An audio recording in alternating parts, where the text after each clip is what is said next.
The Office of Community Services Low Income Household Water Assistance Program presents World Water Week 2023, Stories of Water Through Indigenous Art and Narratives, a virtual gallery walk. Welcome. Stories of Water Through Indigenous Art and Narratives is a virtual gallery walk highlighting the importance of water from a cultural perspective through the senses, experiences, and expressions of Indigenous artists. Please enjoy the stories of two Indigenous artists and their water-centric creations. We encourage viewers to seek out Indigenous art and artists as a way of understanding why water matters in tribal communities. Through art, we can learn that beyond being a basic need in the present, water connects us to our past, our planet, and our future. Let's first visit the work of Michelle Tsosi Cisneros, who shares in her own words, "I am a Santa Clara, Navajo, Laguna, Luiseno Mission Indigenous woman. I live in Santa Clara Pueblo, located in northern New Mexico. I grew up on the Navajo Diné Reservation, where I felt a deep sense of vastness in my life there. The land was long and far in between the people living there. I longed to be in Santa Clara, where I felt a closeness with my people and the Mother Earth. I began painting as a child and developed that into a full-time painting career. I believe that I have experienced many downfalls as an artist and have learned through the years to overcome many of those negativities I placed upon myself. This affected the inspirational aspect as well as the technical abilities of my artwork. I now paint from my soul. The images that I paint are from the people and experiences that touch my life in a very profound way and the Mother Earth I live on." To accompany her paintings, Water's Breath and Oku, Michelle shared this poem. "Mama, please find me. Left on my Mother Earth, I am born to find my way back to the waters that give me my life's breath." When looking at Michelle's painting, Water's Breath, and hearing her words, what do you see? What do you understand? Is it what you think of when you think about water? Water's Breath depicts Michelle's love and bond that she shares with nature. She is inspired by her Santa Clara, Navajo, and Laguna cultural heritage and the beauties of Mother Earth that surround her. Michelle's painting Oku also features water, land, and turtles, looking as if they are finding their way back to the waters. What else do you see? What can Michelle's art tell you about the way water is seen by her community? How is it seen in yours? Next, let's visit the work of Sharon M. Day and a short film created by Jenny Zander called Nibiwak, My Body of Water. Sharon M. Day is enrolled in the Boys Fort Band of Ojibwe. She is second degree Mdewan. She has served as the Executive Director of Indigenous Peoples Task Force since 1990. Ms. Day is also a grandmother, artist, musician, and writer. In 1998, the Mdewan were called to help the Mendota Dakota people save a spring that is sacred to the Dakota. The road was built 200 feet from the spring, but the spring still flows. In 2003, when grandmother Josephine Mandevin walked Lake Superior, Sharon walked 2 days on the eastern shore near Lake Superior Provincial Park in Ontario.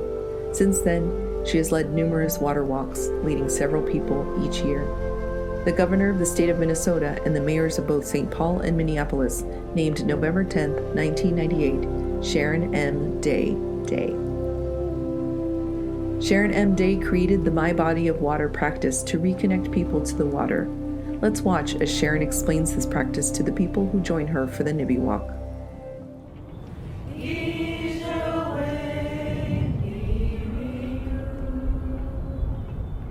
Ujin and Nindaway Maganidug. My name is Sharon Day. Most people know me as that, but my Ojibwe name is Nagamo Maingan. And I've been walking the waters for some years now. And so what I want you to do is just to close your eyes and take a few breaths. Breathe in. Breathe out. One more time. Breathe in.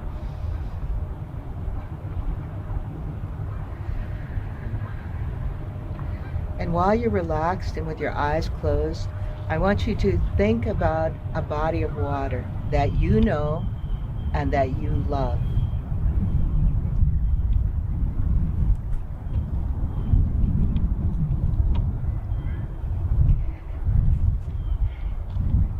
now that you have that body of water in your mind's eye, in front of you are papers and watercolor pencils and watercolor markers.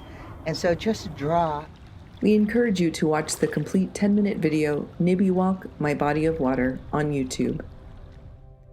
As a way to celebrate World Water Week, we invite you to be the artist, to get out a sheet of paper and draw a body of water you love.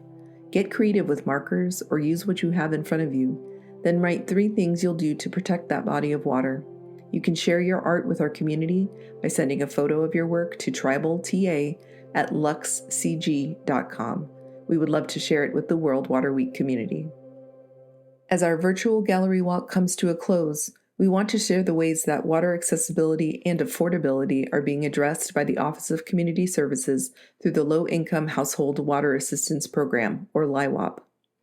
LIWAP provides funds to assist households with low incomes in paying past due and current balances for drinking water and/or wastewater services. The priority is to ensure that households whose services have been disconnected due to non-payment or are about to be disconnected are able to have their services restored as quickly as possible. Grant recipients include 97 federally and state-recognized Indian tribes and tribal organizations. One of the many things we learned during the pandemic was that access to safe drinking water should not be taken for granted, because for many, it simply isn't there. In a survey of tribal water utilities, providers shared some of their concerns and observations.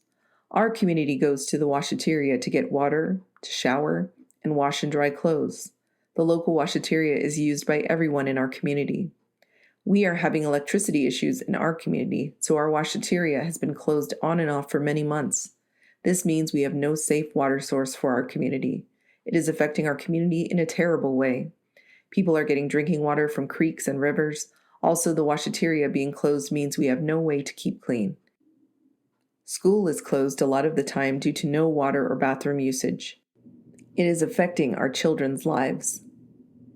Perhaps one of the most important aspects of LIWAP is its ability to help make water more affordable. One tribal utility provider wrote, "We all know that access to safe, clean water is a basic human need and right. However, satisfying this basic need, along with sewer, stormwater, and other needs, is becoming more difficult for Oregon households and utilities, as infrastructure and regulatory costs have increased and are expected to rise significantly in the coming years. In addition, utility bill debt has soared to 3 times what it was pre-pandemic." Another wrote, "Thank you for the program. I am seeing more people who are having a tough time paying their water and sewer bills in the last couple of years." To learn more about LIWAP, visit our website at https://www.acf.hhs.gov/ocs/programs/LIWAP. This concludes our virtual gallery walk, but there are many more Indigenous artists that tell the story of water through their art. We encourage you to search for them and not only get to know the artists, but find out how you can do your part during World Water Week and beyond to protect one of our most important resources.